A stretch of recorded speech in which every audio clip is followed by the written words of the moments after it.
Welcome to the second episode of Blockchain Made Easy with Rohas Nagpal. In the last session, we discussed about the basics of blockchain. You can check out the video in the description below. Today, we are going to discuss about 10 interesting stats or metrics that you should know about cryptocurrencies. Rohas, over to you. Hi. Let's start with a few metrics when it comes to investing in the crypto markets. Let's start with a very popular website called as the coinmarketcap.com. Now, one of the first things that you will see when you enter this site is the number of cryptos, which is as of right now 10,183. Now, these are the number of cryptos that are being tracked by this service. The actual number of cryptos may be above 20,000, but there's no centralized way to actually know what are the number of cryptos in the world. Next to it, it tells us the number of exchanges that are being tracked, which is about 387. Most of these are centralized exchanges. Some of them are also decentralized. But Coin Marketplace tracks about 387 exchanges. Now, when you hear this word market cap, so a lot of times you'll keep reading in the media that the crypto industry market cap is now at this level, 1 trillion, 2 trillion. Now, what does it mean? Market cap is equal to the circulating supply of the cryptos multiplied by their latest price. Now, if you're comfortable with the stock market, when we calculate market cap there, we take the number of shares of the company multiplied by the share price, and that is the market cap. Means how much money will it take you to buy complete 100% of a particular crypto is the market cap of that crypto. When you add all the 10,183 cryptos being tracked here, that total is the market cap of the entire crypto industry. Now here you can see that number. Now many times people get a little confused with these large numbers when you see them. So just remember 10 is equal to, 7 is equal to million, 10 is equal to billion, 13 is equal to trillion. So when we try to read this number, we see 3, 6, 9, then we see 10th, that's billion. Then we see 10 billion, 100 billion and trillion. So just look at the number of commas or the number of figures and you instantly know that. So this is $1.599 trillion. It represents the total value of the crypto industry. Any questions so far?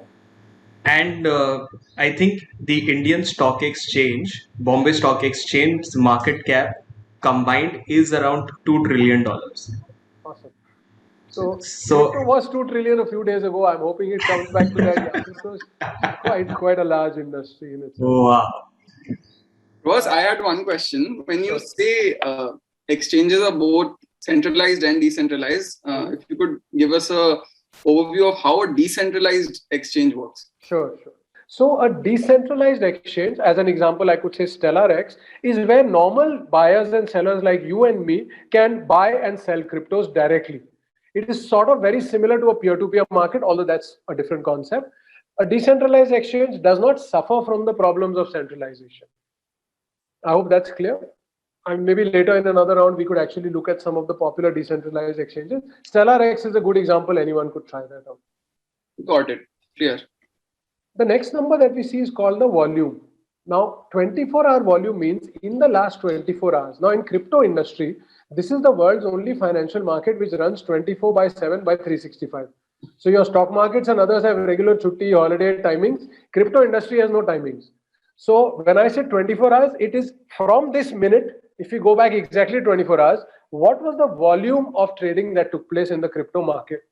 That means now if I sell you $10,000 worth of cryptos, you buy $10,000 worth of cryptos. That doesn't become 20,000. It's 10,000. So how much of that crypto has been changing hands? And this is a very important number because if that number is low, then we sort of start to believe that the market has very low liquidity, low trading, and these figures are not very authentic and accurate. And someone maybe just increasing the valuation of some cryptos. So for each crypto also later we are going to see the individual volumes. So volume is another very critical metric that you should always keep an eye on. And in fact, then we have something called the volume to market cap ratio, which we are going to cover in some time. Any other questions? Okay. Then we have something called dominance. So because BTC or Bitcoin was the first ever crypto, Ethereum is the most important DeFi platform. So we always measure the dominance of these two cryptos. So If the entire crypto market cap is 100, how much of that is because of Bitcoin is called the BTC dominance, which as of right now is 42.3, and ETH dominance 18.6. There was a time when this complete dominance was 100% BTC. Then ETH came into the picture. Then multiple others started coming in. And slowly the dominance of BTC and ETH is reducing. And that's a very good sign that the crypto market is not dependent upon only these two, but there are so many other cryptos that are becoming important. Any questions? Then we have something called the ETH gas. So this is only relevant if you're actually running a project on ETH or using a project on Ethereum. It shows you the gas fee in GWEI, which is a fraction of the ETH, but it's not really relevant for a normal investor. Any questions? But yes, could you still elaborate? It's showing ETH gas as 17 GWEI. Right. What does it signify exactly? Okay, so GUI or GWEI is a fraction of Ethereum 0.000 like that. And it signifies that as of right now, when you're doing any transaction, it is going to cost you this much of Ethereum. The gas fee that we hear about, this is the gas fee. So although there is gas fees on other platforms also, because of the popularity of Ethereum, its gas fee becomes quite an important factor. Got it. That's why it is something that... And higher the gas fee, lower would be the adoption on the platform? Definitely. So because of the increase in this gas fee, a lot of the platforms have moved away from Ethereum or shut down some of their developments because it is no longer feasible to do it. In fact, imagine if somebody to send 10,000 rupees worth of money through Ethereum is paying 5,000 rupees gas fee. It's ridiculous, right? Blockchains were supposed to make it easy and cheap to transfer, but in Ethereum's case, it's completely gone wrong. And what because of the increase in value of ETH. What are the factors that affect the gas fee, and how is the price determined? Sure. So this is purely a matter of demand and supply. In fact, you should know, many people don't know this, but gas fee is optional. Even in Bitcoin, that fee that you pay, the transaction fee, is optional. But if you do not put a gas fee or a transaction fee with your transaction, chances are miners will not include your transaction. And your money may take a very long time to move, which is why then you have to quote some kind of fee. Now, most of the wallets automate this for you. So as a normal user, you don't even realize this. But this kind of a concept will go away once Ethereum moves to proof of stake. This kind of a problem really exists in the proof of work primarily. That's where it is a major issue. But with Ethereum proof of stake, we expect these fees to become very, very nominal, which is how they should be. It's an example of, tomorrow if petrol becomes 1,000 rupees a liter, what will you do? You'll either start walking, cycling, or thinking of other ways of doing stuff. It's the same thing. Actually, prices were not supposed to go up. Got it. Then now let's look into individually if we go into a crypto. So let's say we see BTC here. So now first thing to remember is there are multiple cryptos that have similar symbols. They may even have very similar names because again, there is no centralized authority here. So sometimes you may end up buying the wrong one. Sometimes in a crypto, there are two different cryptos. So for example, the Theta platform has two cryptos, one for the fueling and one for another aspect of it. There could be a separate governance token. So that is why the logo also is very important. Always remember the logo of your popular or the cryptos that you like. So you don't end up actually going and buying the wrong one. It actually happens quite a bit. So here you see a ranking. This is the ranking of Coin Marketplace based on the market cap. So number one being Bitcoin, number two Ethereum and all that. Then you see the logo. Then you see the name of the token, which is Bitcoin. Now here Ethereum is wrong. Actually, Ethereum is not the name of the token. The token is called Ether. So if you go to Ethereum website, they'll very clearly mention that Ethereum is the protocol. The main network on that is called mainnet. Then there are 4 other test nets. The crypto there is called Ether or ETH. So then we see Ethereum, we can see its pricing. Now, after the price, what you see is in the last 24 hours, how has this crypto performed in terms of price? So if it shows it to you in green, that means it's increased over the last 24 hours and it shows you the percentage. So as we can see, Bitcoin is up 0.41% and Ethereum or ETH is up 2.7, whereas Tether is down 0.03%. Then the same thing over the last 7 days. So over the last 7 days, how has this particular crypto performed? Then we see the individual market cap for each of these cryptos. If you click here, it will even show you the definition of the term market cap. So they are also comparing it to the stock market, which I don't think is a good idea, because in the stock market, when you buy shares, you are actually getting ownership of a company. When you buy crypto, you do not get ownership of a company unless that crypto is a security token. Most of the cryptos are not security tokens. So what you're effectively buying is not ownership at all. So I don't want to use any stock exchange comparisons. Then we see the volume in the last 24 hours. Now this is very critical, especially when you come across new cryptos and suddenly everyone is talking about the price will go up and all that. At that time, it's very important for you to see what is the volume of that crypto. Now even this can be faked, because you could always have circular trading between a bunch of people where they are constantly buying and selling. That is why then we go to another metric, which is the active addresses. But that is not something I'll cover at this stage. At a later stage, we can go more into depth of those kind of concepts, where you see actually how many addresses are active, and then you can even detect whether they're doing circular trading. That's really interesting, because this is not something that we can do on the stock exchanges or the stock markets. I think they can learn from this maybe and try and mirror this whole mechanism.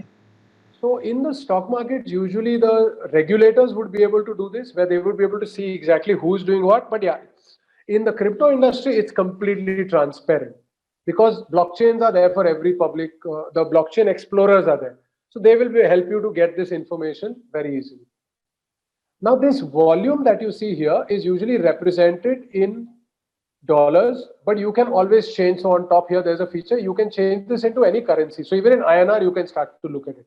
I don't know, I've somehow gotten used to looking at it in dollars, so I keep it at that, but you can change it to whatever currency you want.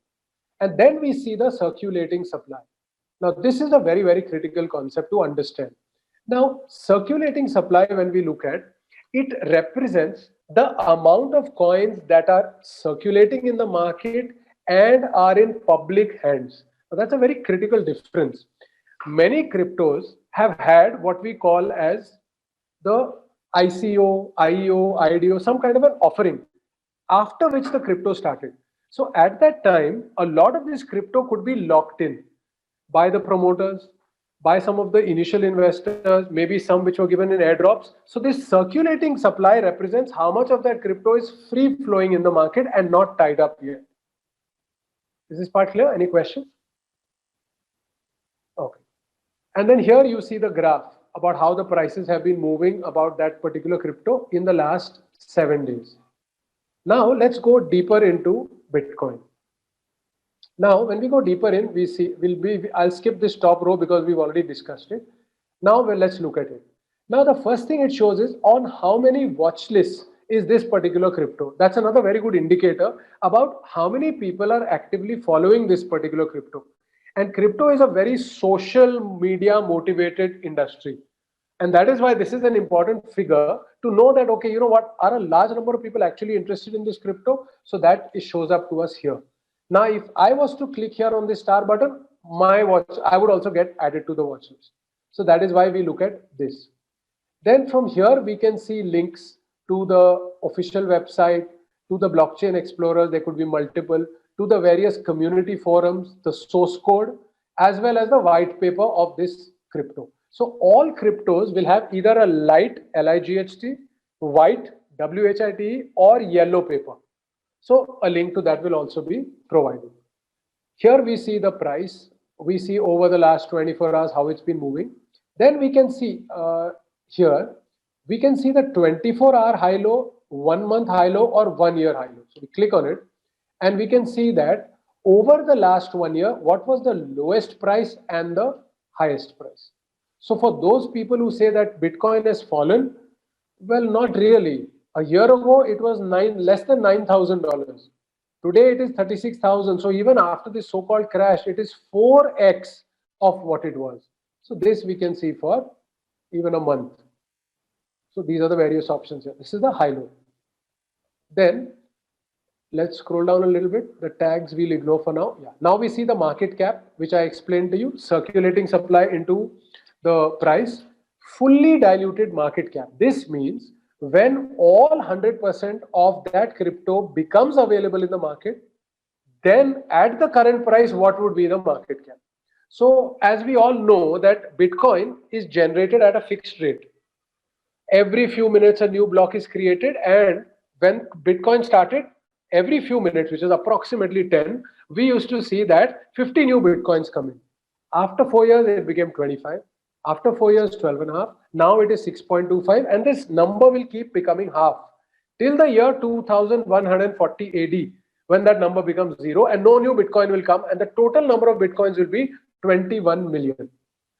So fully diluted market cap means if all 21 million existed today, then at this price of 36,000 odd, what would be the market cap? Clear? Questions? Now here we can see the circulating supply as of right now is 18,723,550. Every few minutes, if you come back here, this number will go up. By how much? 6.25. Because that's new ones being added. Maximum supply is that forever and ever in the world, there can never be more than 21 million. So this kind of a crypto is called non-inflationary. What is inflation? Fall in the value of money. Why does inflation happen? When more money is created. So it creates more supply and the value falls. A crypto which has a fixed supply, where we know the max supply, is called non-inflationary because no new units are ever going to be created after this 21 million. Which is why you hear a lot of times that Bitcoin is non-inflationary. And this is the total supply as of right now, which is again in Bitcoin's case identical to the circulating supply because there is no Bitcoin locked up anywhere. If there was Bitcoin locked up because of an ICO, then you would have seen a different number here. So these are three things you must always remember: circulating supply, max supply, and total supply. Any questions? Can you explain again the difference between circulating and total supply? You said agar ICO hota to? If there was an ICO for this crypto, then certain number would have been locked in. Got it. That number would be included in total, but not in circulating. Got it. And then we also see this here called 89%, and this small little arrow, which is almost at the end. This shows that out of the max supply, how much has already been put into circulation. So for Bitcoin, it's 89%. So most of the Bitcoin in the world has already come out. Now the numbers are going to get really small about the new additions. And then this is that ratio that I was telling you about earlier, volume by market cap. This simply represents that out of the total market cap, how much of it is being traded regularly. Usually in this, you will find Bitcoin being one of the highest, which means the ratio is getting closer to 1. The closer it gets to that, the better. That shows that the amount of transactions are very high. Now, if you subscribe to the velocity of money theory, then this would be important for you. But this would make sense if the crypto that you're looking at is supposedly a medium of exchange. Right. Because velocity of money talks about how fast money moves. Correct, if you exactly. say that this is money, medium of exchange, then pay attention to this, otherwise it doesn't matter to you. Right, because when you are trading, then this metric would just signify the number of people who are interested in this. That's it. You could say that.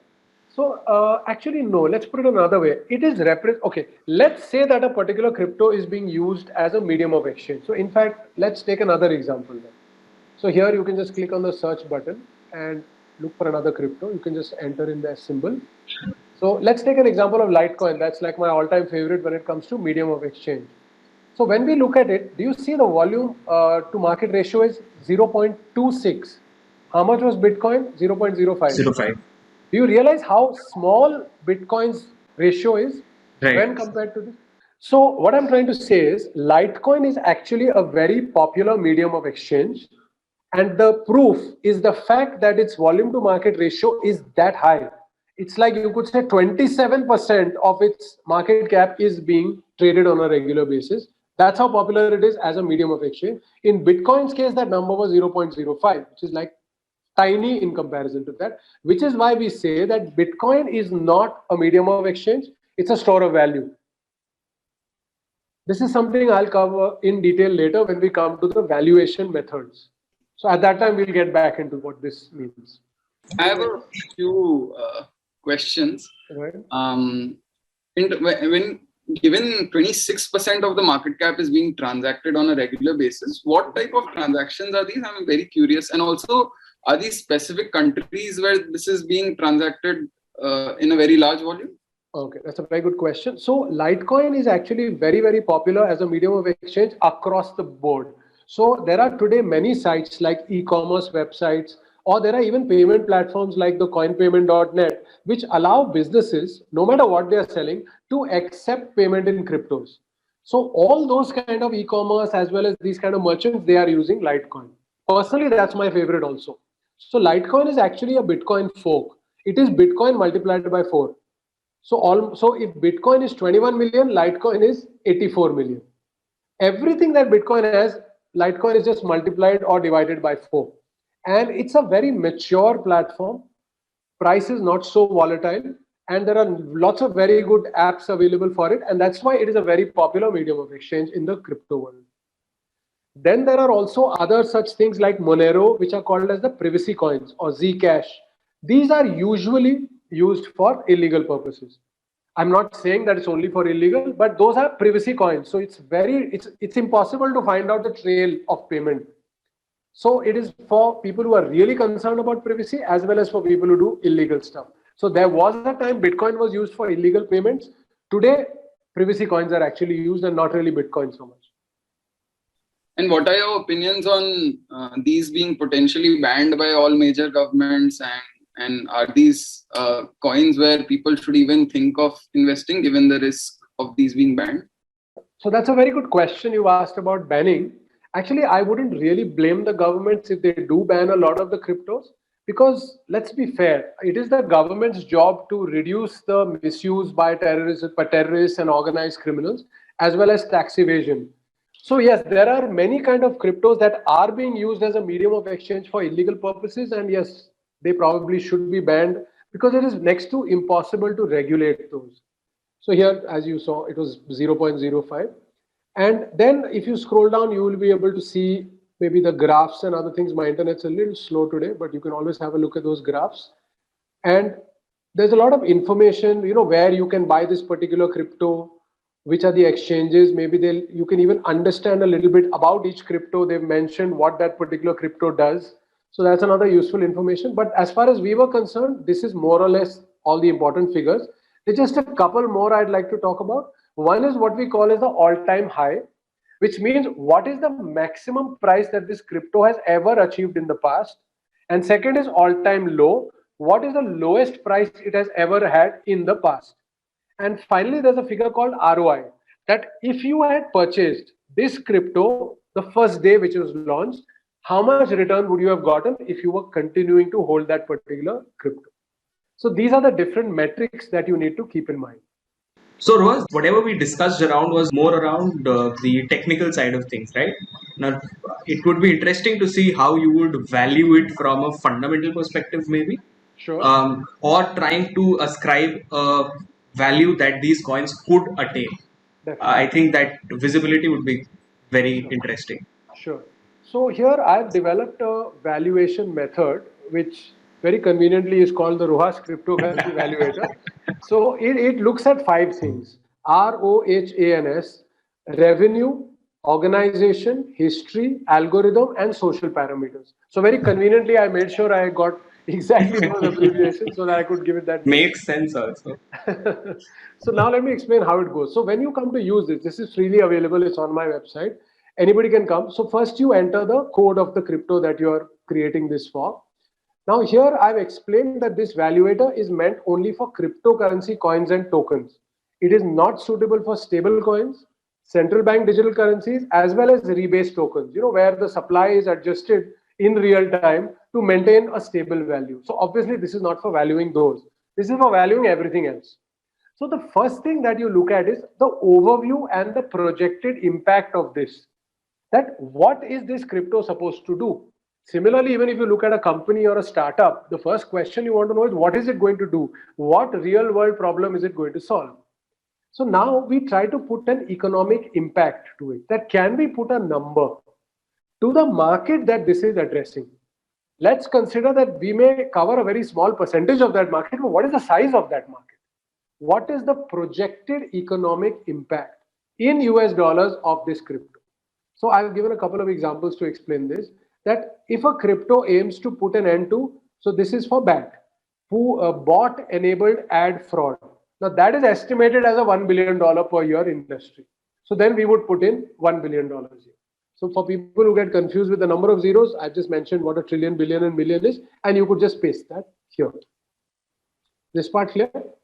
Now, if it was a crypto which is going to become a new asset class, well, then you enter the projected value of that asset class. So for example, if I was doing this for Bitcoin, so I believe that Bitcoin could become a new store of value to replace gold. But not only Bitcoin, the Bitcoin family. Now, according to me, the Bitcoin family has Bitcoin, Litecoin, gold, SV, and cash. So put together, all 5 of them should come to say 11 trillion because that is gold's value. I'm just giving you examples. So that's how you would put the first number. Then we would look at the circulating supply. So that I've already mentioned to you what it means. We would add that figure here. Then we would add the maximum supply and the total supply. So those figures would come here. Then we would put a category. So I've divided cryptos into 4. They could be a store of value. They could be a utility coin, a currency like a medium of exchange, or a security or equity. So depending upon that, the formula at the back end is going to multiply something which we are going to see later into 1, 2, 3 or 4. Then we go to the market share. That, okay, you said that this is handling the bot industry, which is 1 billion. How much of that 1 billion market is this crypto going to address? What's your estimate? So in that case, you would then fill up that number here, whatever you feel is the percentage. Then we look at public information. So now on a scale of 1 to 10, where 10 signifies a very high quality white paper, light paper, explainer videos, website, social media posts, infographics, and FAQs. Based on that, on a scale of 1 to 10, how much are you going to grade this? So you have to realize this is all subjective. Each person is going to figure out on his own what he feels like. Absolutely. So, then after public information, we would go to the team. Again, 1 to 10, where 10 would signify a highly skilled, respected team with strong prior experience, strong credibility, and positive social media status. Then we'd go to the ecosystem. Again, 1 to 10, where 10 is a strong, diverse, and decentralized ecosystem. Milestone achievements. Now, in the past, how well have they been able to meet their milestones? That would come into the picture. Then we have the performance history and liquidity. Now, this is again very critical. So here we look at growth in transaction volume, active users, trading volume, liquidity, availability of trading pairs, and how many exchanges is it traded on. Yeah. I had a question here. So do we also have a guidance in terms of how much weight to attach to each of these subcategories? All of this is now going to come.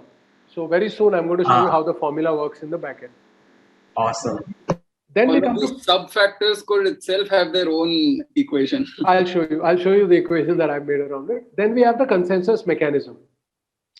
If it is proven, secure, efficient, with minimum environmental impact, according to that 0 to 10, then we look at the source code. Now in source code also, I've broken it down like how do you evaluate a source code, because everybody cannot understand the source code.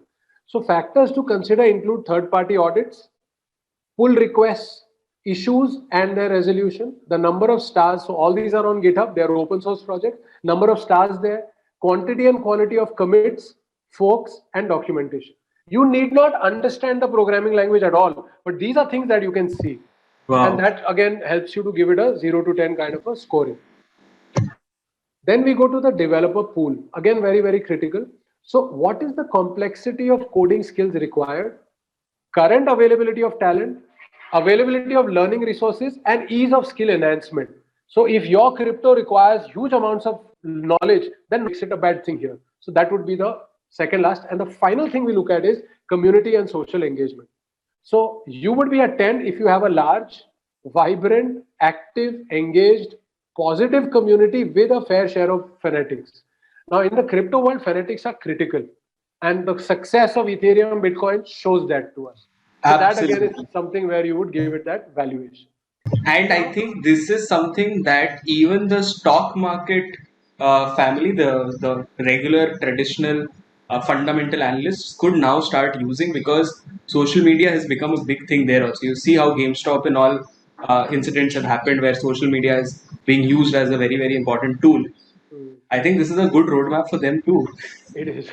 The world is changing really fast. Absolutely. Yeah. So now I had made 4 valuation reports.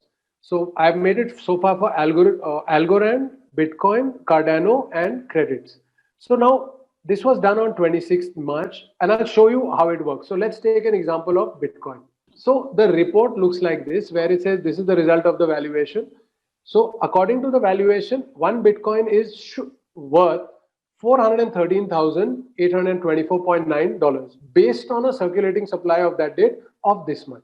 Now that the circulating supply would have gone up a little bit more, you can bring the valuation down a little. This was generated on 27th March.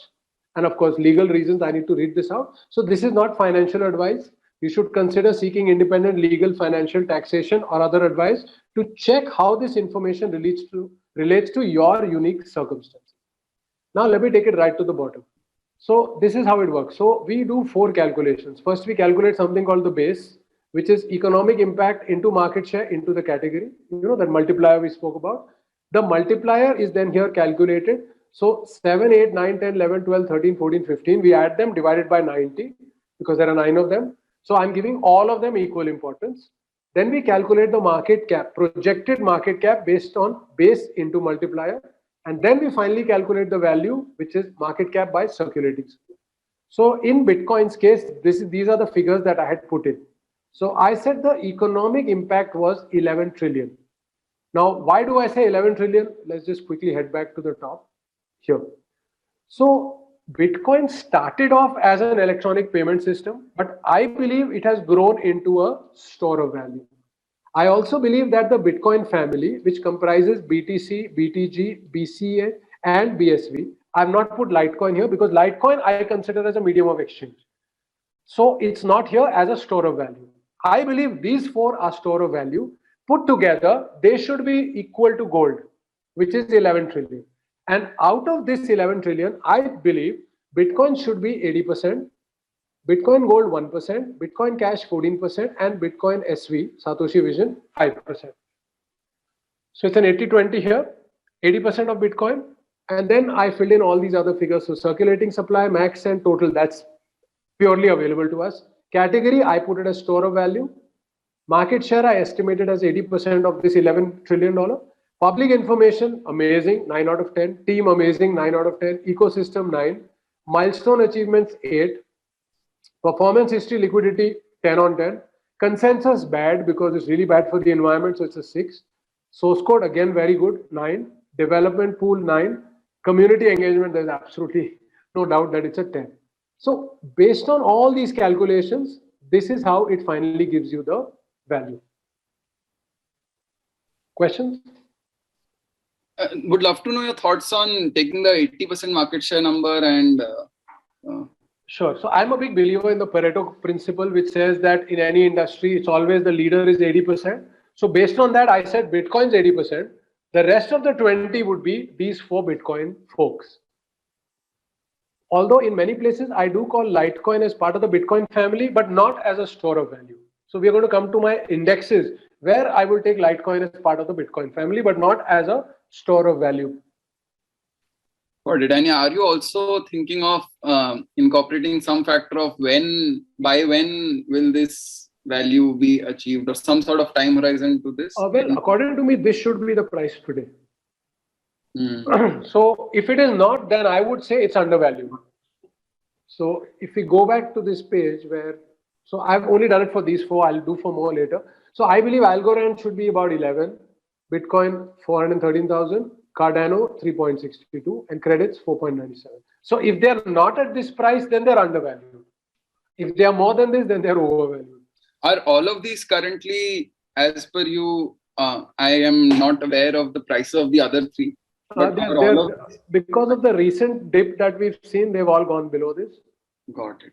Let me also now basically talk about indexes and why we even need to maintain crypto indexes. So I believe indexes are one of the most important ways to see what's really happening. Now, globally, we do not have many indexes available in the crypto world. So I run my own. and it's not very difficult to make it. So I run 3 crypto indexes. So one is called the Bitcoin Family Index, one is called the Crypto 6 Index, and one is called the Stablecoin Index.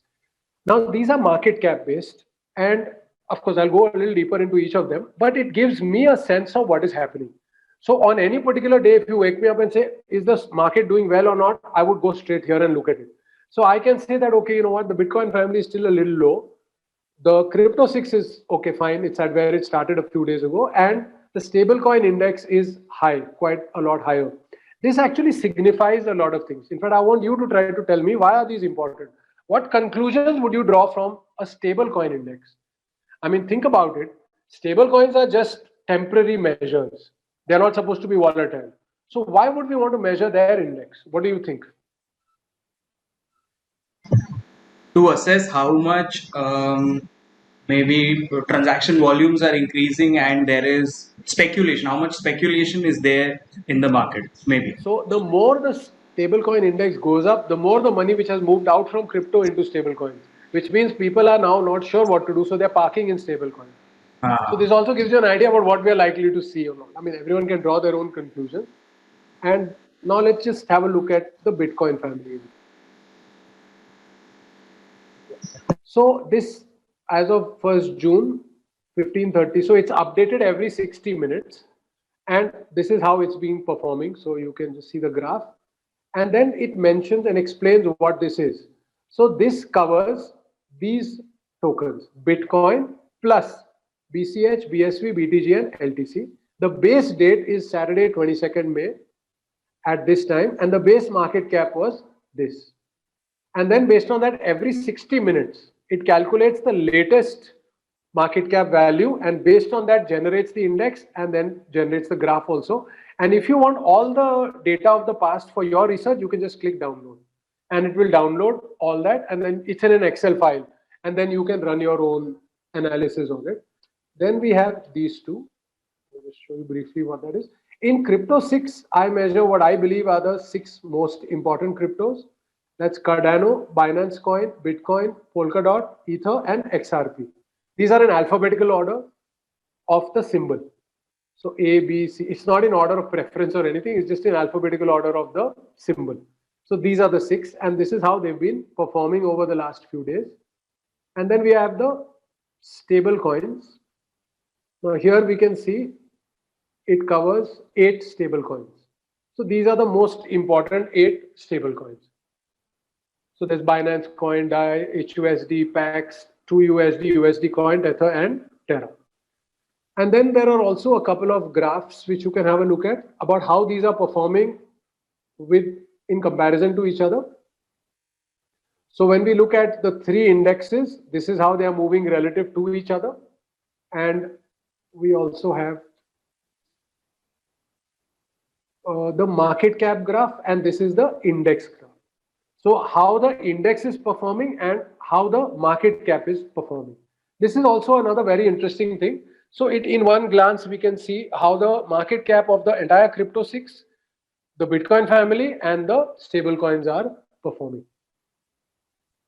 Any questions? Again, these are freely available on my website. You can start using it to come to your own conclusions. And it's not very easy to, not very difficult to create your own. Maybe we can make a separate video on that.